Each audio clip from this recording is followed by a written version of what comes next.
Sampai hari ini, aku masih nggak ngerti, kenapa lelaki itu kembali setelah 3 tahun. Lebih parahnya lagi, dia datang bukan sebagai orang gila yang dulu aku tolong di jalan desa, tapi dengan setelan rapi, mobil mewah, dan mata yang dingin seolah nggak kenal aku sama sekali. Namaku Rara. Aku cuma gadis desa biasa, tinggal di rumah kayu kecil di pinggir kebun singkong. Hidupku sederhana. Aku bantu bapak nanam jagung dan ubi, bantu ibu goreng tahu isi buat dijual ke warung, dan sesekali kalau ada rejeki, aku jualan keliling kampung naik sepeda. Tapi semua berubah hari itu, hari yang masih jelas banget aku ingat, meskipun udah 3 tahun lewat. Siang itu, matahari lagi panas-panasnya. Udara desa kami yang biasanya sejuk jadi gerah banget. Aku lagi nyapu halaman rumah sambil ngelamun. Mikirin gimana caranya bisa bantu ibu bayar uang listrik yang udah 2 bulan nunggak. Tiba-tiba, dari kejauhan, aku dengar suara teriakan. Awalnya samar, makin lama makin jelas. Kejar! Tangkap dia! Orang gila tuh! Bawa batu! Awas jangan sampai dia masuk rumah orang. Aku langsung berhenti nyapu. Jantungku berdebar. Dari ujung jalan, aku lihat kerumunan orang. Bapak-bapak bawa kayu, ibu-ibu teriak histeris, dan di tengah-tengah mereka, seorang laki-laki muda berlari terseok, pakaiannya sobek-sobek, kotor, penuh lumpur dan darah di lututnya. Rambutnya awut-awutan, wajahnya pucat, matanya merah. Orang-orang bilang dia orang gila. Tapi waktu aku perhatikan lebih dekat, aku ngerasa ada yang beda. Tatapan matanya bukan tatapan kosong kayak orang hilang akal.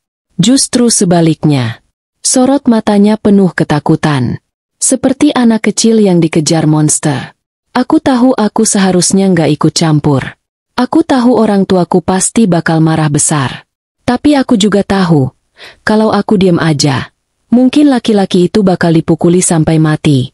Tanpa mikir panjang, aku lari ke arahnya.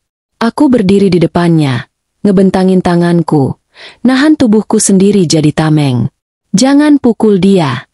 Dia nggak nyakitin siapa-siapa. Teriakku kencang, meskipun suara gemetaran. Semua orang berhenti.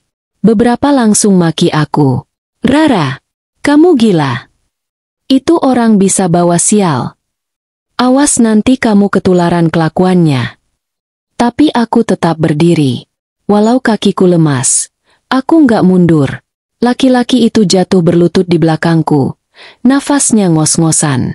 Aku nengok ke belakang. Dia natap aku. Mata itu seolah berterima kasih, tapi juga penuh rasa malu. Akhirnya warga pergi satu persatu. Masih ngedumel. Aku bawa dia ke rumah. Nggak masuk ke dalam, tapi aku tuntun dia ke gudang belakang. Gudang itu udah lama kosong. Ada tikar usang, tumpukan karung beras, dan lemari tua. Aku kasih dia air minum. Dia ambil dengan tangan gemetar. Waktu aku lap lukanya pakai air hangat, dia cuma duduk diam. Tapi dia terus merhatiin aku. Malam itu, aku tidur sambil gelisah. Takut warga tahu. Takut orang tuaku marah. Tapi juga, entah kenapa aku ngerasa dia butuh pertolongan. Dan aku nggak bisa pura-pura nggak lihat. Besoknya, aku curi-curi kasih dia makanan. Nasi bungkus dan telur ceplok. Dia makan pelan-pelan. Setelah 3 hari, akhirnya ibu tahu. Suaranya sampai keluar rumah. Rara, kamu masukin orang gila ke rumah? Kamu waras nggak? Aku nangis. Aku mohon-mohon ke ibu. Akhirnya bapak juga tahu. Mereka marah besar. Tapi setelah aku jelasin dan janji nggak bakal lama, mereka cuma bisa geleng-geleng kepala. Lelaki itu masih nggak mau ngomong. Tapi tiap malam aku bawa obat luka, dia nurut. Aku kasih pakaian bersih, dia terima. Kadang aku iseng cerita tentang sekolahku, cita-citaku jadi guru TK, tentang kakakku yang udah merantau ke kota. Dia dengerin, nggak pernah jawab, tapi ekspresinya selalu tenang. Aku mulai terbiasa. Bahkan aku mulai nyiapin makan 2 porsi. Kadang aku ngerasa dia seperti adik yang hilang. Atau mungkin, lebih dari itu. 3 minggu berlalu seperti itu. Lalu suatu pagi, Aku ke gudang dan dia udah nggak ada. Cuma tinggal kain sobek yang dia pakai pertama kali aku temuin. Aku sempet nangis. Bukan karena kehilangan seseorang yang gak ku kenal, tapi karena hatiku yang udah telanjur peduli. 3 tahun berlalu. Aku lanjut hidup seperti biasa. Gak ada yang istimewa. Sampai hari itu, desa kami ramai banget. Ada pengumuman besar. Katanya bakal dibangun hotel mewah dan kawasan wisata. Investor dari kota mau datang langsung. Aku datang ke acara peresmiannya. Cuma karena ibu maksa. Aku pakai baju terbaikku. Gamis merah muda yang udah mulai pudar. Waktu mobil mewah itu datang dan pintunya dibuka, aku cuma bisa berdiri mematung. Itu dia. Laki-laki itu. Tapi bukan dengan luka dan baju robek. Dia keluar pakai jas abu-abu, dasi gelap, dan sepatu kulit yang mengilap. Wajahnya bersih, rambutnya tersisir rapi. Senyum tipisnya bikin semua orang terpana. Termasuk aku. Selamat datang, Bapak Rehan Pradipta, investor utama pembangunan kawasan wisata dan hotel terbesar di desa kita. Kata kepala desa penuh semangat. Darahku serasa berhenti mengalir. Tanganku dingin. Tubuhku gemetar. Itu dia, orang yang aku lindungi dulu. Yang aku rawat seperti keluarga sendiri. Sekarang berdiri gagah, dikelilingi orang-orang penting. Tapi saat mata kami bertemu, dia hanya menatap sebentar, lalu berpaling. Seolah aku ini nggak pernah ada. Seolah semua yang pernah terjadi cuma angin lalu. Air mataku jatuh tanpa bisa kutahan. Bukan karena marah, tapi karena hancur. Rasanya seperti dihantam kenyataan paling pahit dalam hidupku. Dan saat itu juga aku sadar, lelaki itu bukan orang gila, tapi orang kaya yang nyamar jadi miskin. Dan aku, cuma bagian kecil dari masa lalunya yang dia buang begitu aja. 3 tahun lalu aku menolongnya, dan sekarang dia datang sebagai orang paling berkuasa di desa ini, seolah aku ini cuma debu yang nempel di sepatunya. Tapi kejutan yang paling menyakitkan belum terjadi, karena esoknya, aku dipecat. Dan bukan dipecat secara biasa, tapi dipermalukan di depan umum, dicap tak tahu sopan santun, dan dikatakan, tidak pantas kerja di tempat orang besar. Sebelum aku ceritakan semuanya, mungkin kalian perlu tahu, setelah lulus SMA, aku kerja sebagai staf kebersihan di puskesmas desa. Gajinya kecil, tapi cukup buat bantu ibu beli beras, dan kadang sisanya bisa kutabung buat cita-citaku buka PAUD gratis di desa. Aku suka pekerjaanku. Aku bersyukur, meski cuma bersih-bersih, ngepel lantai, dan bantu-bantu di dapur puskesmas. Rasanya aku ikut berguna untuk orang-orang sakit. Sampai hari itu, pagi-pagi sekali aku datang lebih awal ke puskesmas. Hari itu katanya bakal ada tim medis dari kota yang datang buat pemeriksaan gratis. Semua staf sibuk. Aku juga ikut bersihin ruang tunggu dan nyiapin kursi-kursi plastik. Tapi aku merasa gugup. Masih kepikiran wajah Rehan kemarin. Penampilannya yang berwibawa. Sikapnya yang acuh. Dan yang paling gak bisa kuterima, tatapan dingin itu. Seolah aku bukan siapa-siapa. Seolah aku cuma bayangan gelap di masa lalunya yang dia hindari. Aku berusaha mengalihkan pikiran. Sibuk ngepel lantai depan saat suara langkah kaki masuk. Permisi, saya ingin bertemu kepala puskesmas. Aku refleks menengadah. Jantungku mencelos. Itu dia. Ren. Sekarang dia datang ke tempatku kerja. Pakai setelan putih gading dan jam tangan mahal. Di belakangnya ada 2 pria berseragam hitam. Pengawal, mungkin.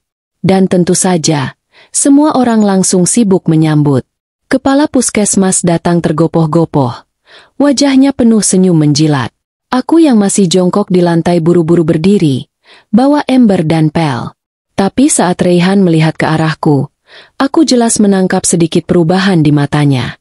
Matanya sempat melekat padaku. Lama, tapi tidak dengan kehangatan. Ada semacam kekakuan. Seolah dia mengenaliku, tapi menolak mengakui. Aku coba tersenyum kecil, mencoba menyapa dengan pandangan. Tapi dia mengalihkan wajah, dan bicara pada kepala puskesmas. Seakan aku tak lebih dari pel lantai yang tadi kupegang. Rasanya benar-benar sakit. Tapi itu belum seberapa. Beberapa jam kemudian, saat semua orang sibuk di ruang periksa, aku dipanggil ke ruang kepala puskesmas. Aku heran. Kukira ada tugas baru. Maaf, Rara. Kami terpaksa memberhentikanmu mulai hari ini, kata Bu Leni, kepala puskesmas, tanpa tatapanku. Aku terdiam. Aku pikir aku salah dengar. Apa maksudnya, Bu? Suaraku gemetar. Saya salah apa? Saya selalu datang tepat waktu. Saya gak pernah ambil cuti. Bukan masalah kerjaanmu, jawabnya buru-buru. Tapi ini permintaan pihak luar. Mereka bilang, kamu punya hubungan yang gak pantas dengan tamu kehormatan kemarin. Dan, itu bisa mencoreng reputasi puskesmas. Aku melongo. Rasanya mulutku gak bisa ngomong apa-apa. Hubungan, gak pantas. Bisikku. Iya, sambung Bu Leni. Kali ini mulai gelisah. Kamu tahu sendiri, beliau sekarang orang penting. Kami gak bisa ambil risiko. Katanya, kamu pernah terlibat dengan beliau saat beliau mengalami gangguan kejiwaan di desa ini. Dan kamu menyebarkan cerita yang seharusnya disimpan. Mataku panas. Air mataku menggenang. Tapi aku tahan. Bu, saya cuma nolong dia. Waktu itu semua warga ngejar-ngejar. Saya rawat dia. Saya gak pernah cerita ke siapa-siapa. Bu Leni terdiam. Matanya sedikit bersalah. Tapi dia tetap menggeleng. Maaf, Rara. Kami gak bisa berbuat banyak. Ini titipan orang atas. Perintah langsung. Kamu bisa ambil gajimu di bagian keuangan. Dan, tolong jangan kembali lagi ke sini, ya. Hatiku ambruk. Langit-langit ruangan seperti runtuh di atas kepalaku. Aku keluar dari ruangan dengan tubuh gemetar. Rekan-rekanku di koridor menatapku bingung. Beberapa berbisik-bisik. Aku tahu, gosip sudah menyebar lebih cepat dari angin. Aku disudutkan. Aku dituduh. Aku dipecat. Padahal yang kulakukan cuma satu, menolong.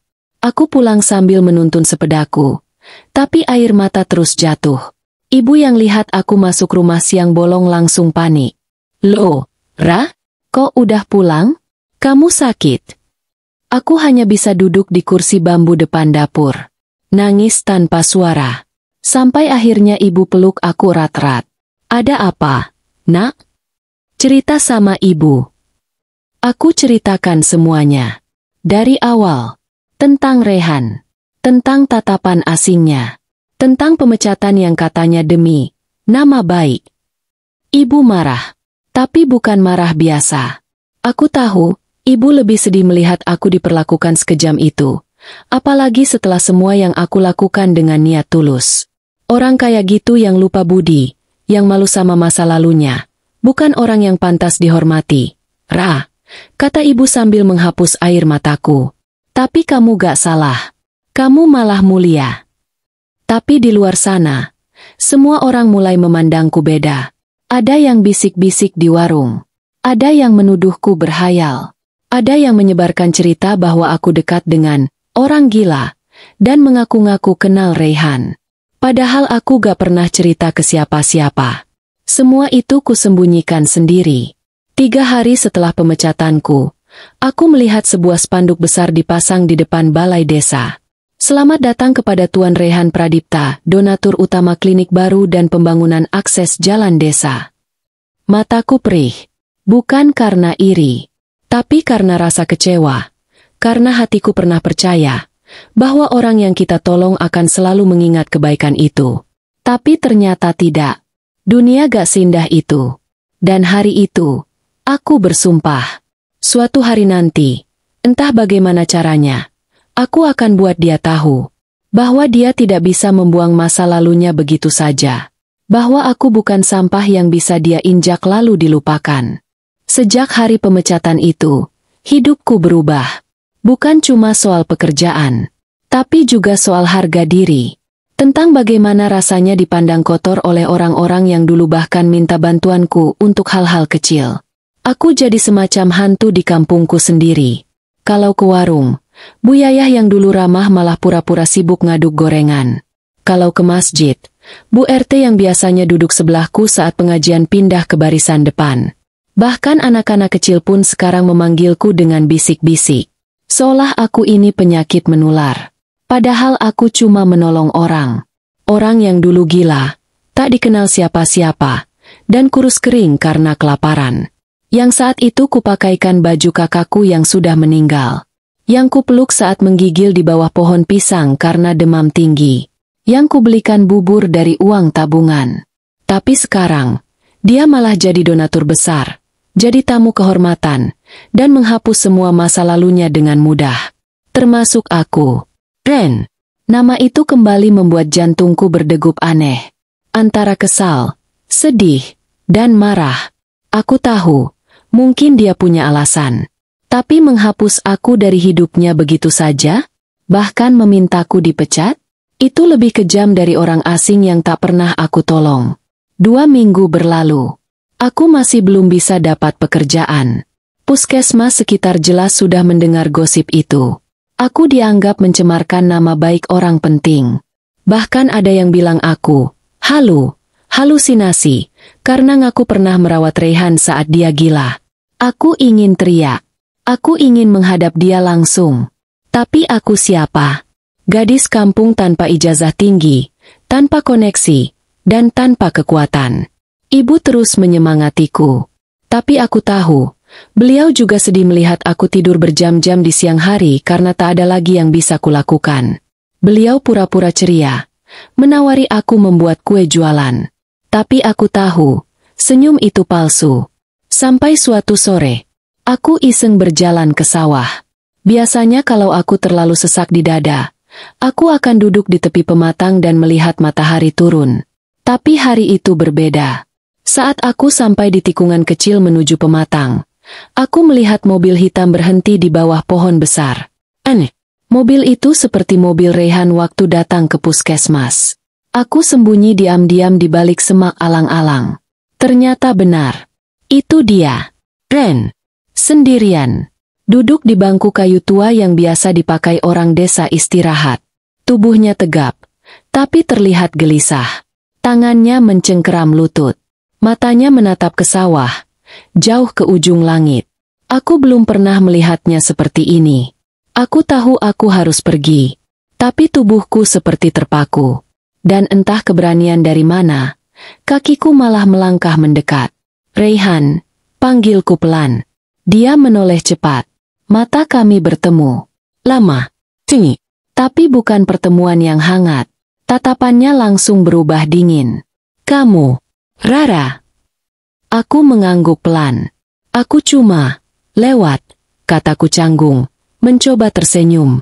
Gak nyangka kamu di sini. Aku sering duduk di bangku itu. Dia berdiri. Cepat. Seperti tak ingin aku terlalu dekat. Aku tahu. Jawabnya datar. Tapi lebih baik kamu jangan terlalu dekat denganku lagi. Nanti banyak yang salah paham. Dek. Dadaku seperti dipukul dari dalam. Maaf?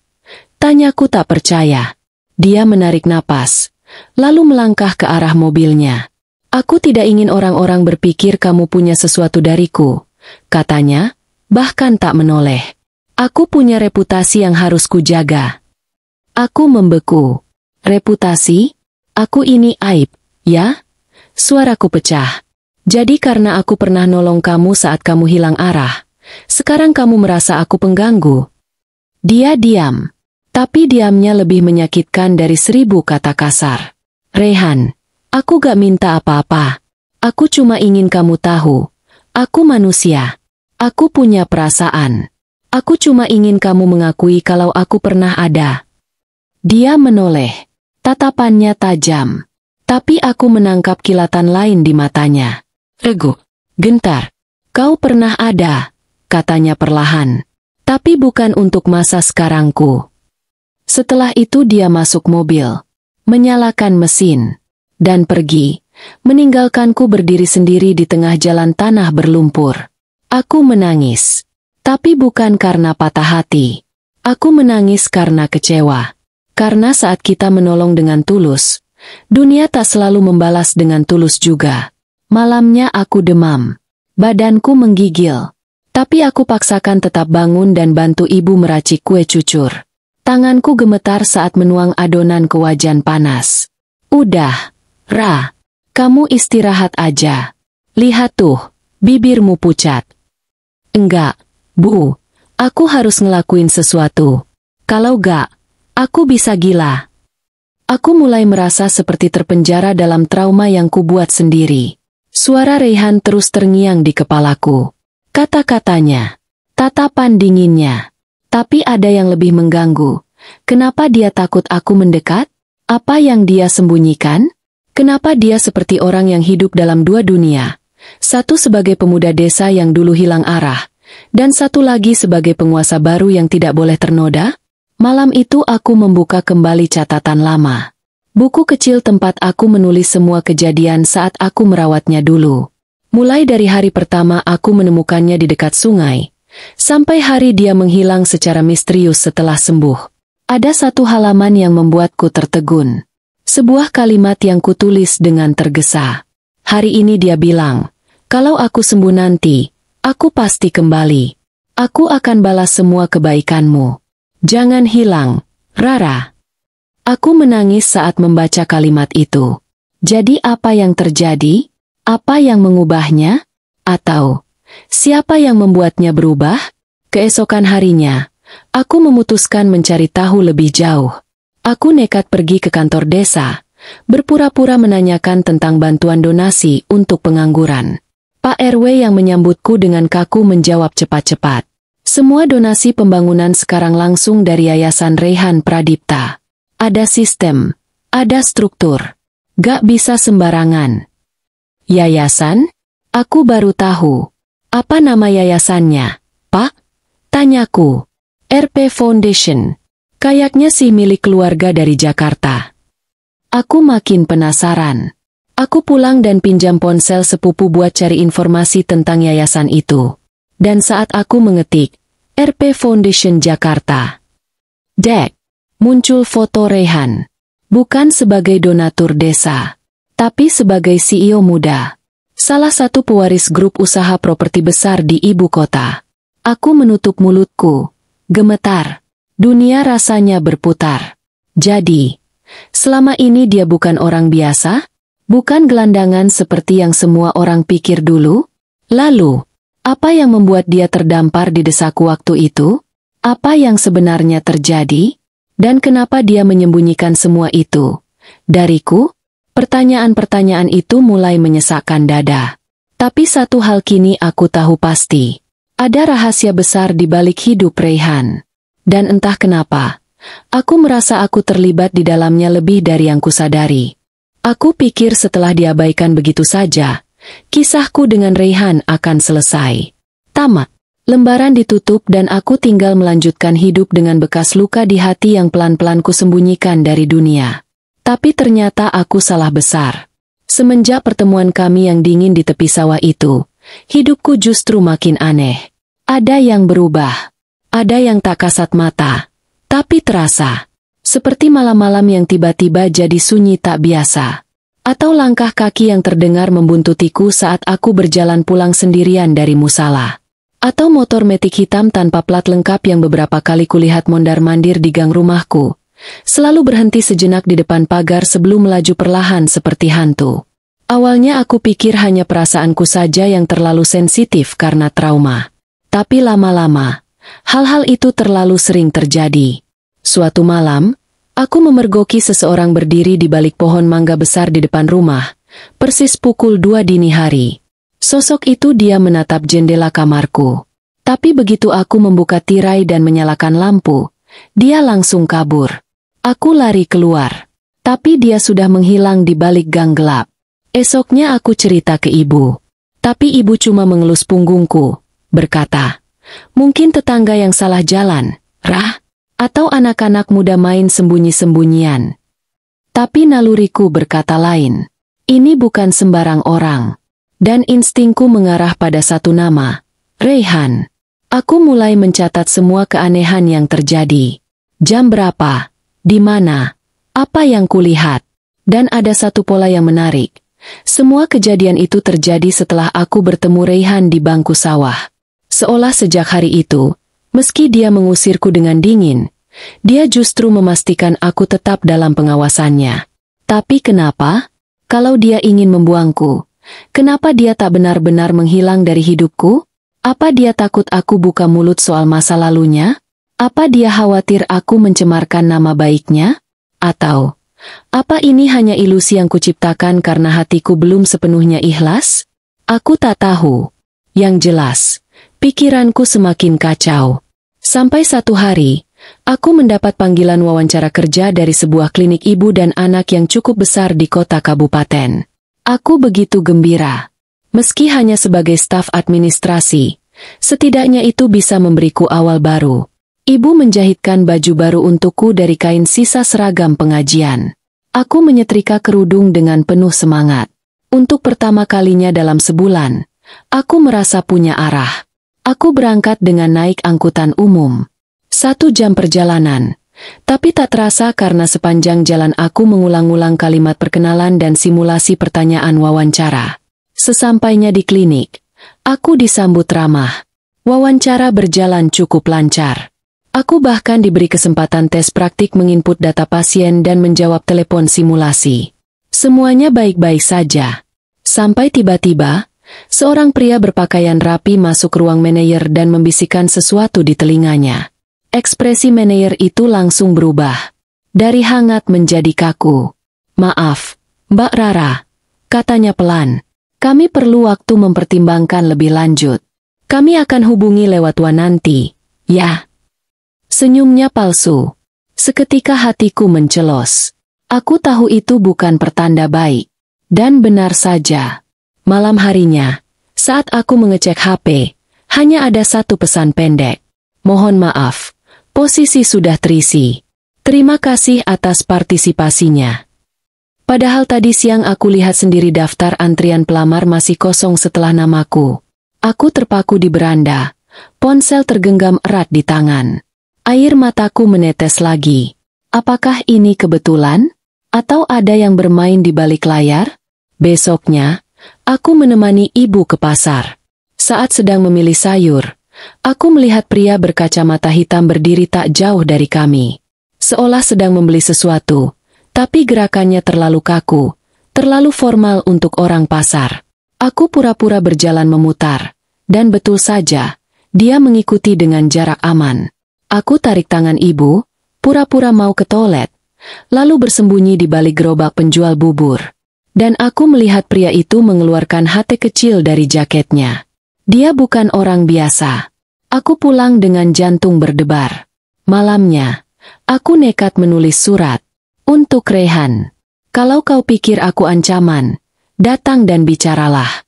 Jangan kirim orang untuk membayangi hidupku seperti aku penjahat. Aku cuma ingin tahu, apa salahku sampai kau buat aku merasa seperti hidup dalam penjara tak kasat mata?" Kusisipkan surat itu ke dalam kotak sumbangan Yayasan RP yang terletak di dekat balai desa. Aku tahu itu nekat, tapi aku yakin surat itu akan sampai. Aku ingin dia tahu bahwa aku tak tinggal diam. 3 hari setelah itu, tak ada lagi yang mengikutiku. Tidak ada motor aneh. Tidak ada bayangan di balik pohon. Tidak ada pria di pasar. Tapi perasaanku malah makin tak tenang. Karena sunyi kali ini terasa seperti badai yang menunggu untuk meledak. Dan aku benar. Malam keempat, seseorang mengetuk pintu rumahku pukul 10 malam. Ibu sudah tertidur. Aku buka pintu perlahan. Seorang wanita berdiri di depan, mengenakan blazer hitam dan kemeja putih rapi. Wajahnya tegas, rambutnya dicepol tinggi. Dia mengulurkan kartu nama. "Saya Fania, asisten pribadi Pak Raihan." Aku tercekat. Tubuhku membeku. Wanita itu tak banyak basa-basi. "Kami butuh Anda tetap diam soal masa lalu. Tidak berbicara ke media, tidak menyebar cerita apapun tentang kondisi Pak Raihan saat dulu. Anda tahu maksud saya. Jika Anda setuju, kami akan memberikan kompensasi." Dia menyerahkan amplop putih. Aku tak menyentuhnya. "Saya gak butuh uang," kataku pelan tapi tegas. "Saya cuma butuh penjelasan. Dia menatapku, lalu tersenyum miring. Penjelasan bukan bagian dari tugas saya. Kalau begitu, bilang sama Raihan. Aku akan tetap bicara kalau suatu saat dia membuatku makin terpojok. Wanita itu menarik kembali amplopnya. Kami akan sampaikan. Lalu dia pergi, dan aku menutup pintu dengan tangan gemetar. Malam itu aku sadar satu hal. Aku memang telah dibuang. Tapi dia tak pernah benar-benar pergi dari hidupku. Dia seperti bayangan yang diam-diam memantau dari balik kaca gelap. Tak ingin terlihat, tapi tak juga menjauh. Tapi aku bukan lagi Rara yang dulu. Jika dia pikir aku akan tunduk karena tekanan, maka dia belum tahu seberapa kuat aku jika sudah terlalu lama diperlakukan tak adil. Sudah 5 hari berlalu sejak kunjungan wanita bernama Fania ke rumahku. 5 hari yang kujalani dengan rasa was-was. Bertanya-tanya apakah aku benar-benar aman atau justru sedang diawasi dari balik bayangan yang tak kasat mata. Namun selama 5 hari itu, tak ada lagi orang mencurigakan di depan rumah. Tak ada motor metik hitam. Tak ada ketukan misterius di malam hari. Tak ada surat. Tak ada telepon. Hening. Tapi keheningan seperti ini justru yang paling menyesakkan. Rasanya seperti sedang duduk di tengah ladang luas yang tampak tenang.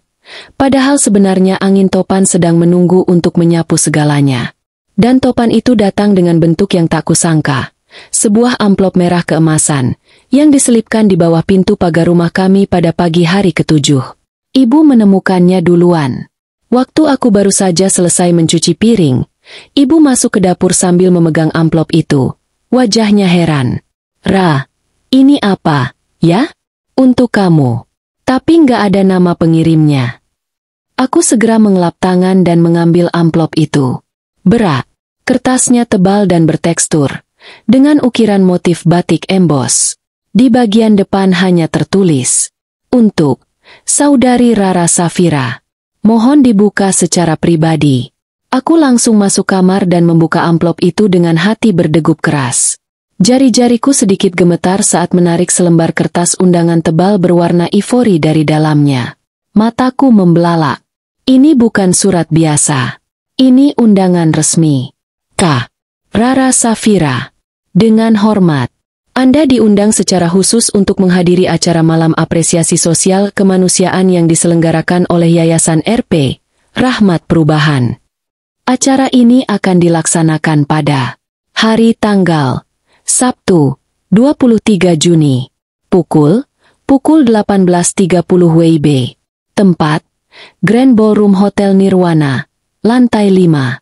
Dress code, formal elegan, warna bebas. Kehadiran Anda merupakan bagian penting dari momen spesial ini. Undangan ini bersifat personal dan eksklusif. Mohon tidak dipindah tangankan. Hormat kami, tim komite Yayasan RP. Aku menatap undangan itu dengan napas tercekik. Yayasan RP? Itu adalah yayasan sosial milik keluarga Raihan. Kakakku, Naufal, pernah menyebutnya dulu.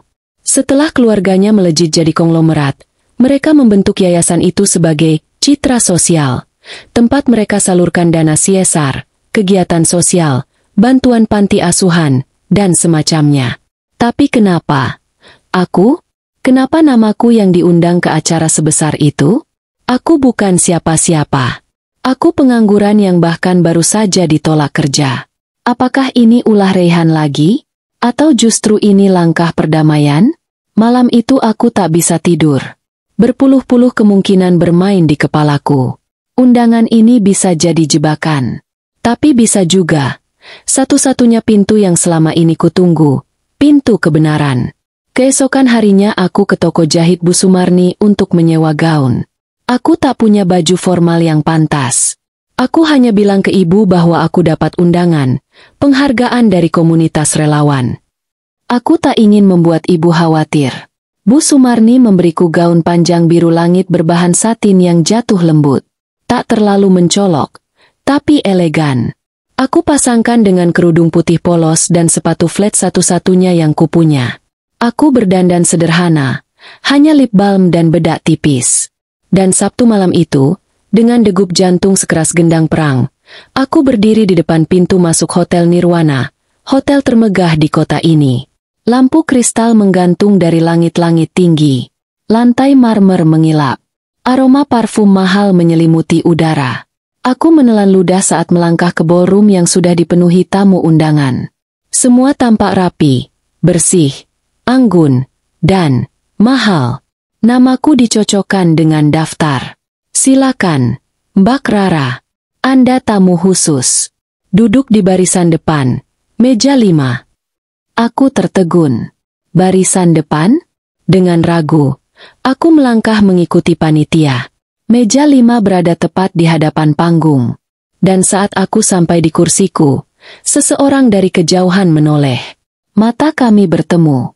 Ren, duduk di meja utama bersama beberapa pejabat dan tokoh masyarakat. Wajahnya sedikit terkejut saat melihatku. Tapi ia langsung menutup ekspresinya dan kembali bicara dengan tamu di sebelahnya. Tanganku gemetar saat duduk. Jadi ini benar-benar ulahnya. Tapi kenapa? Apa maksudnya? Acara dimulai. Ada sambutan dari ketua yayasan. Lalu penampilan musik akustik dari penyandang disabilitas. Aku terharu melihat seorang anak tunanetra menyanyikan lagu rohani dengan suara bening yang menyayat hati. Kemudian, sesi utama dimulai. Penganugerahan Tokoh Perubahan Sosial 2025. Ada beberapa kategori. Tokoh pendidikan, tokoh penggerak komunitas, tokoh relawan kesehatan, dan satu kategori yang membuat jantungku nyaris berhenti.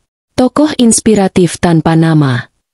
MC menjelaskan bahwa kategori ini diberikan kepada seseorang yang selama ini bekerja tanpa pamrih, tanpa ingin dikenal, tanpa publisitas, tapi diam-diam telah menyelamatkan hidup seseorang dengan tindakan sederhana yang berarti luar biasa.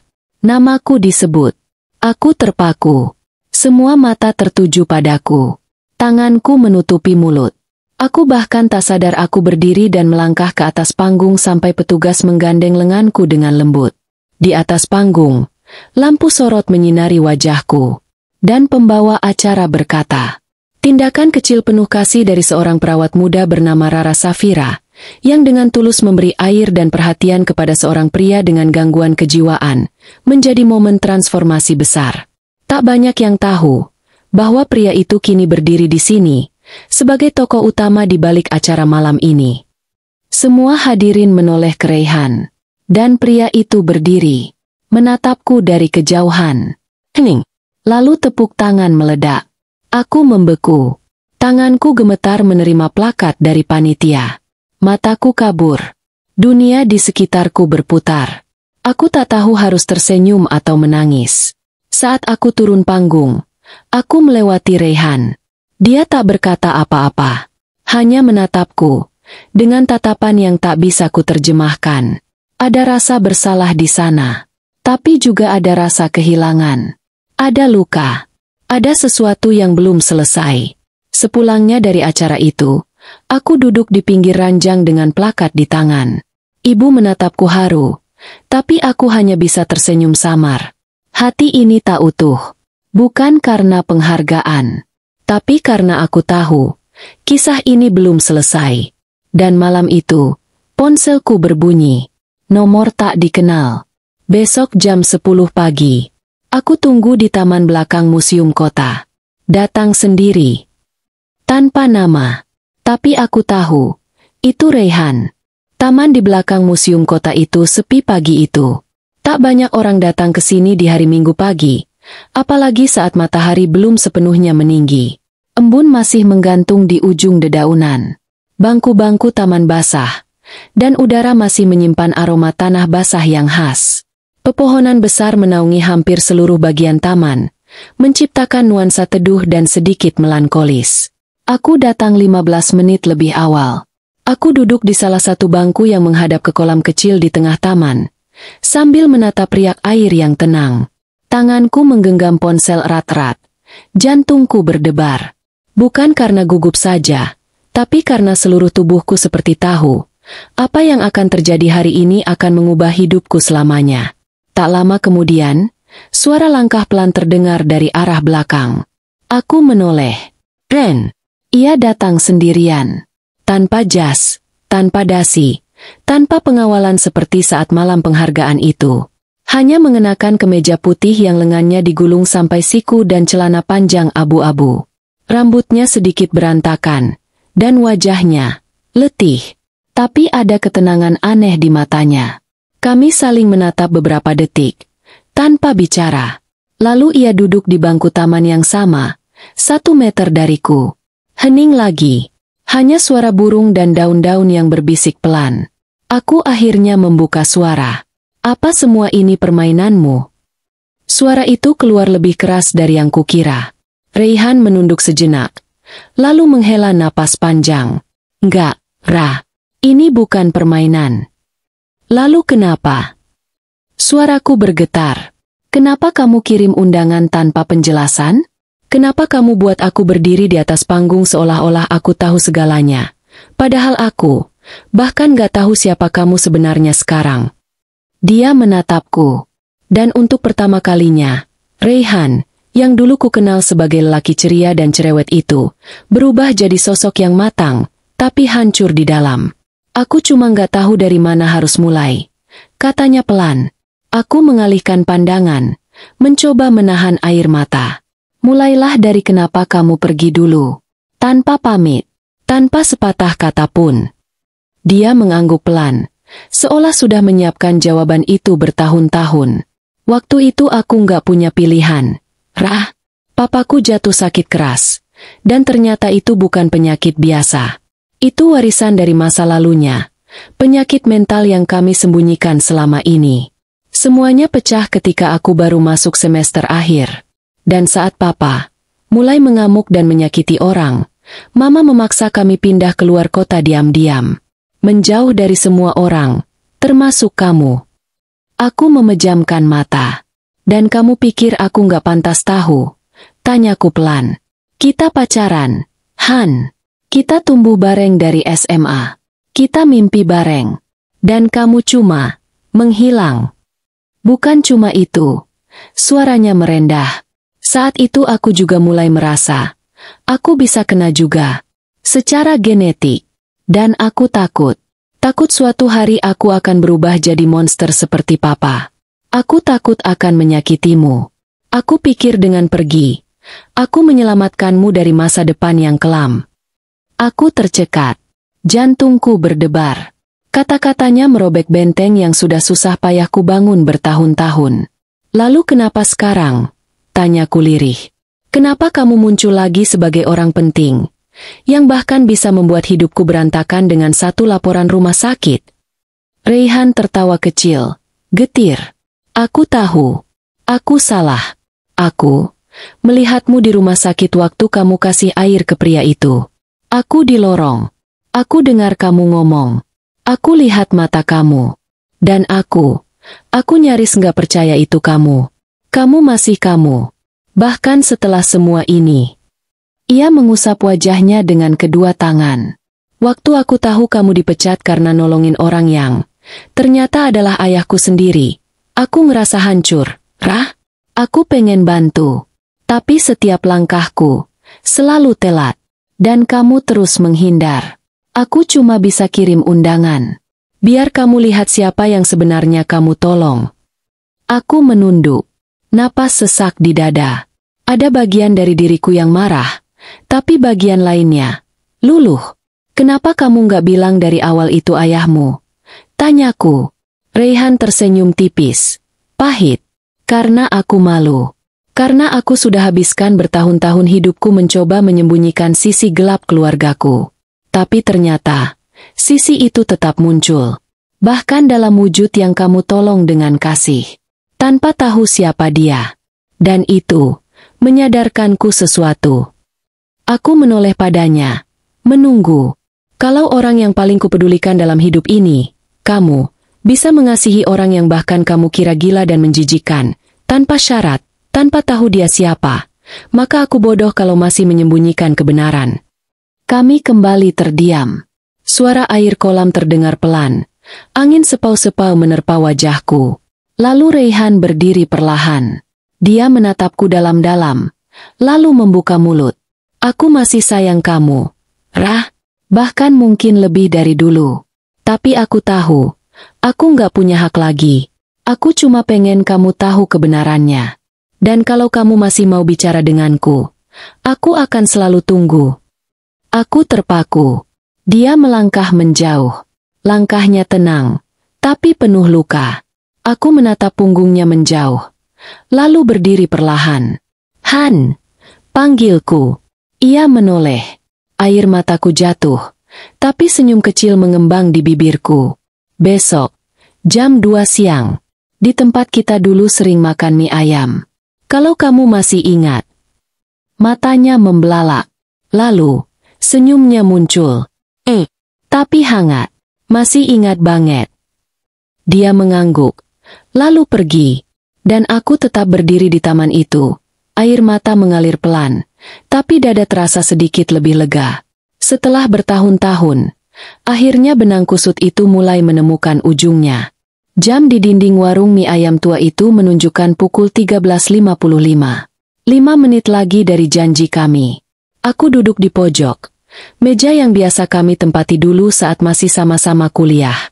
Meja kayu buluk, dinding yang sudah mengelupas, dan suara penggorengan dari dapur.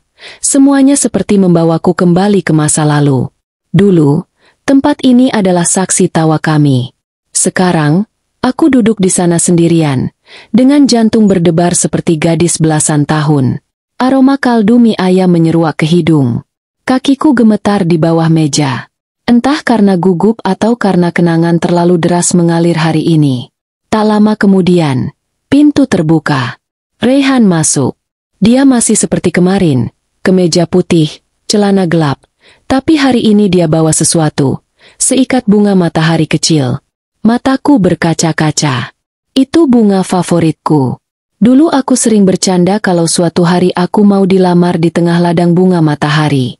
Dan dia, yang waktu itu mahasiswa kere dengan motor tua, bilang, "Aku tanam dulu, Ra, sabar ya, 15 tahun lagi panen."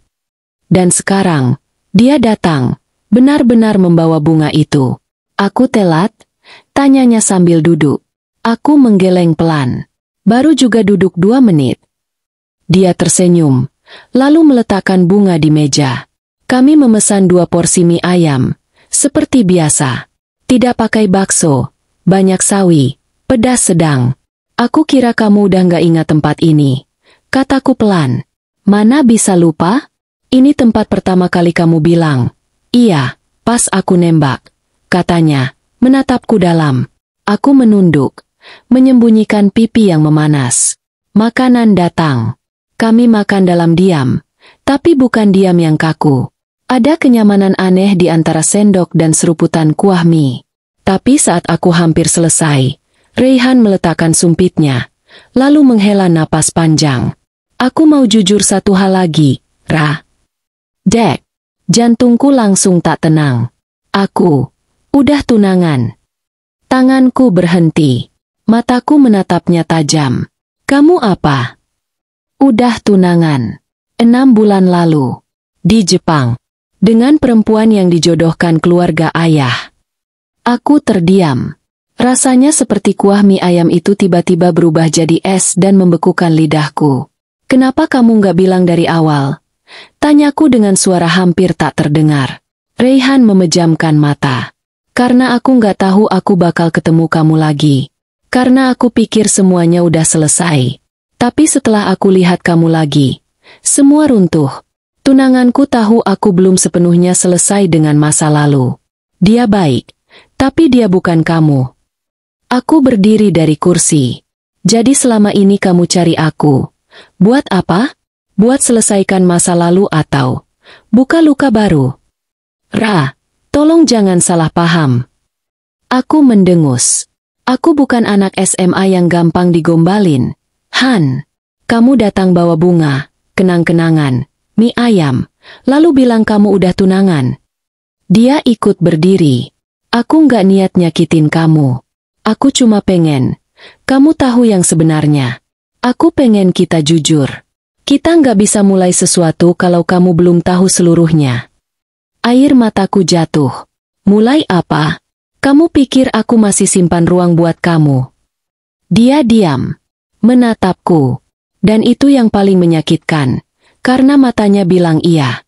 Aku memalingkan wajah. Maaf, aku nggak bisa.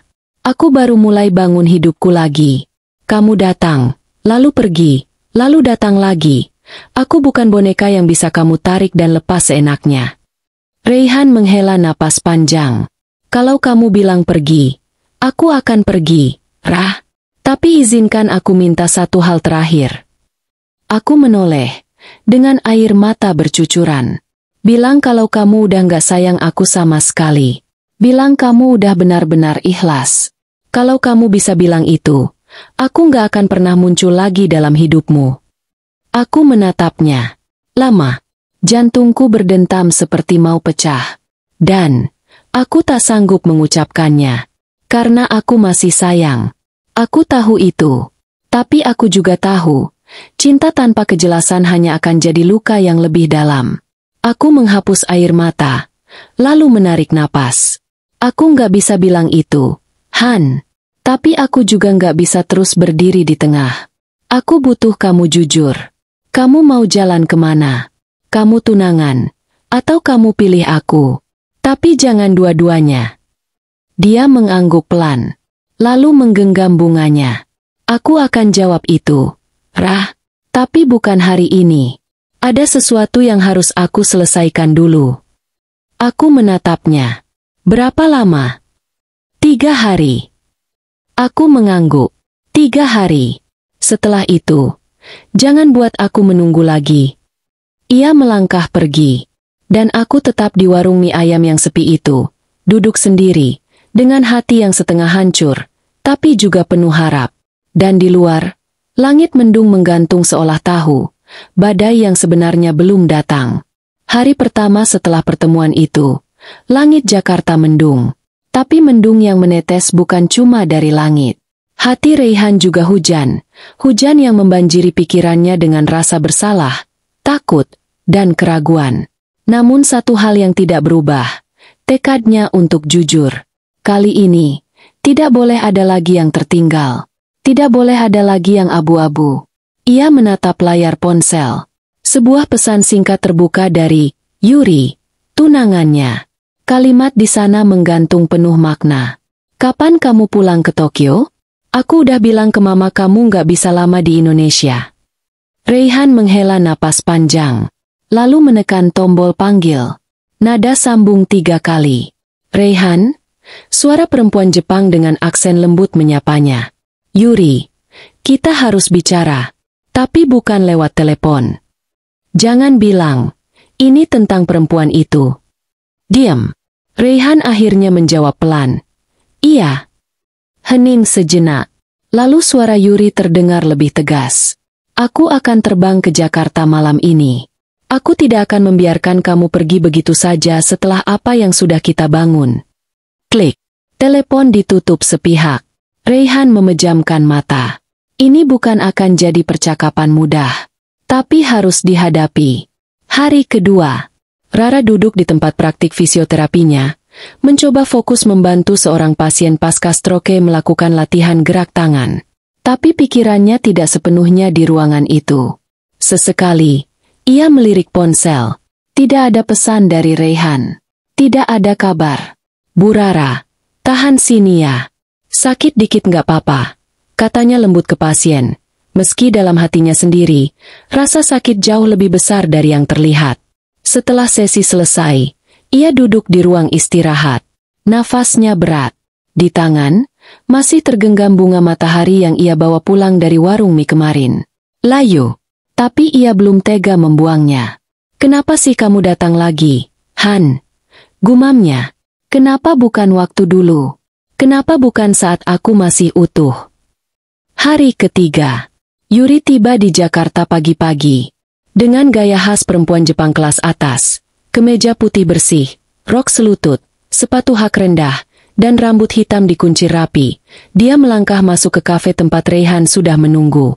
Kafe itu sepi, hanya ada 2 pelanggan lain dan suara musik klasik pelan dari speaker langit-langit.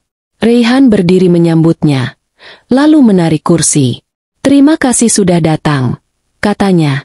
Yuri duduk dengan angkuh tapi wajahnya tetap teduh. Bilang saja ini pertemuan perpisahan. Raihan tidak langsung menjawab. Ia mengeluarkan selembar kertas. Foto hitam putih. Foto dirinya dan Rara saat wisuda, 5 tahun lalu. Tangannya gemetar saat meletakkannya di atas meja. Dulu, dia yang bantu aku lepas dari kebodohanku. Dia bukan cuma cinta pertamaku. Dia penyelamat hidupku.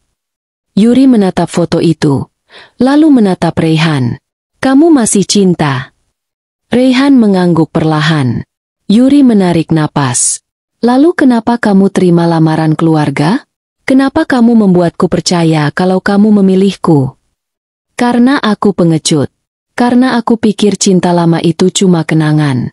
Tapi saat aku lihat dia lagi, aku sadar, cinta yang sebenarnya tidak pernah mati. Aku pikir aku bisa jalan terus tanpa menyelesaikan masa lalu. Ternyata tidak. Yuri memejamkan mata. Ada air yang menggenang di sana. Jadi aku cuma batu loncatan buat kamu menata diri. Bukan begitu. Raihan cepat menyela. Kamu orang baik, Yuri. Aku benar-benar menyayangimu sebagai sahabat. Tapi aku bohong kalau bilang hatiku utuh untuk kamu. Dan aku nggak mau melanjutkan hubungan atas dasar kebohongan. Yuri berdiri, mengambil kopernya. Terima kasih atas kejujuranmu. Tapi kamu harus tahu, ini tidak tanpa konsekuensi. Ayahku dan ayahmu sudah menjalin bisnis besar bersama. Pembatalan ini akan mengguncang mereka. Raihan bangkit berdiri. Biar aku yang hadapi. Yuri menatapnya sekali lagi. Kali ini bukan dengan kemarahan, tapi dengan luka. Semoga perempuan itu sepadan. Lalu ia pergi, meninggalkan aroma parfum khas Jepang dan sebuah kursi kosong yang terasa seperti beban yang baru saja ditinggalkan. Sore harinya, langit Jakarta jingga. Raihan mengendarai motornya menuju sebuah taman kota, tempat terakhir yang dia dan Rara datangi sebelum hubungan mereka dulu hancur karena salah paham. Dia menunggu, dan menunggu. Lalu Rara muncul, berhenti beberapa meter dari bangku taman. Aku datang. Tepat waktu, katanya singkat. Raihan mengangguk. Ia berdiri, wajahnya lelah, tapi ada kelegaan di sana. Aku sudah putuskan. Aku sudah bilang ke Yuri. Rara menahan napas. Dia marah. Tidak, tapi kecewa. Dan aku juga. Karena aku pernah mengabaikanmu hanya demi jadi anak baik, versi ayahku. Rara duduk, menatap mata Raihan. Terus sekarang? Sekarang aku bebas. Tapi itu nggak berarti kamu wajib menerimaku kembali. Aku tahu aku banyak salah. Tapi aku siap mulai dari nol. Kalau kamu mau. Hening sejenak. Angin sore berhembus pelan. Rara menarik napas panjang. Han, kamu tahu nggak apa yang paling aku takutkan dari mencintai kamu lagi? Apa? Kalau nanti kamu pergi, aku nggak akan punya cukup kekuatan untuk jatuh cinta lagi. Raihan mengangguk. Kalau kamu kasih aku satu kesempatan, aku pastikan kamu nggak akan jatuh lagi. Karena aku nggak akan biarkan kamu sendirian. Air mata Rara menetes. Kali ini bukan karena sedih. Dia mengangguk, pelan, tapi penuh arti. Raihan maju, lalu menggenggam tangannya. Dan matahari sore menjadi saksi. Cinta lama yang hampir mati, akhirnya memilih untuk hidup kembali.